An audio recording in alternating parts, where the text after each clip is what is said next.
Mr. Langan, earlier this morning when Congressman Donalds was speaking, you mentioned in the FBI and domestic terrorism, there are these subcategories of domestic terrorism: racial, anti-government, animal, environmental, abortion, and catch-all. I think those are what I heard. Under the anti-government category or subcategory of domestic terrorism, would that include groups like Antifa or Black Lives Matter, folks who commit violence or acts of domestic terrorism? Well, we don't identify groups, but individuals' actions. So if individuals are committing actions that would be in furtherance of anti-government or anarchist ideals, then they would fall into that category. So would you quantify Antifa as an anarchist group then under that subcategory? I mean, it's an anarchist group, right? Or related?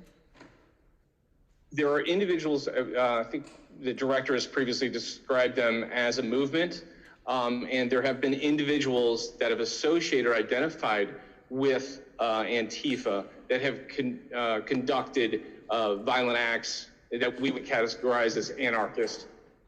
How many acts of violence or domestic terrorism has Antifa committed over the last 2 years?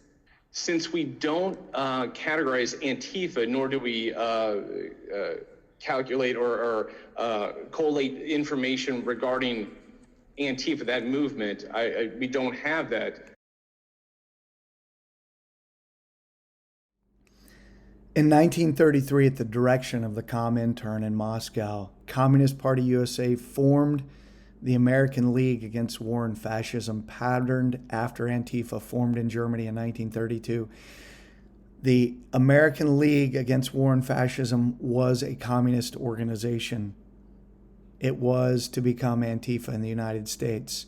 Manning Johnson, a communist who left communism and became a witness for the House Un-American Activities Committee against Communist Party USA, said that this organization, which was Antifa in the United States, American League Against War and Fascism, the purpose of it was always to subvert and overthrow the U.S. government. What's the point? Antifa was always communist. There's a clue in just looking at their flag, the same flag that in Germany flew and was used in tandem with the Communist Party flags, because Antifa has always been communist, and it still is. And it's calling for the destruction of America, and the FBI says they're not even paying attention. Since we don't categorize Antifa, nor do we calculate or collate information regarding Antifa, that movement, we don't have that, but we could provide you information on anarchist threats and cases in general. How many open cases of anarchist violence and domestic terrorism have occurred over the last 2 years? Okay, so we have, as far as arrest activities for the anti-government, anti-authority, we have 75 total arrests, and within that would be the anti-government, 36 being of anti-government and 21 being militia violence. That's all part of our anti-government authority. Okay, and interesting. I mean, Antifa's real.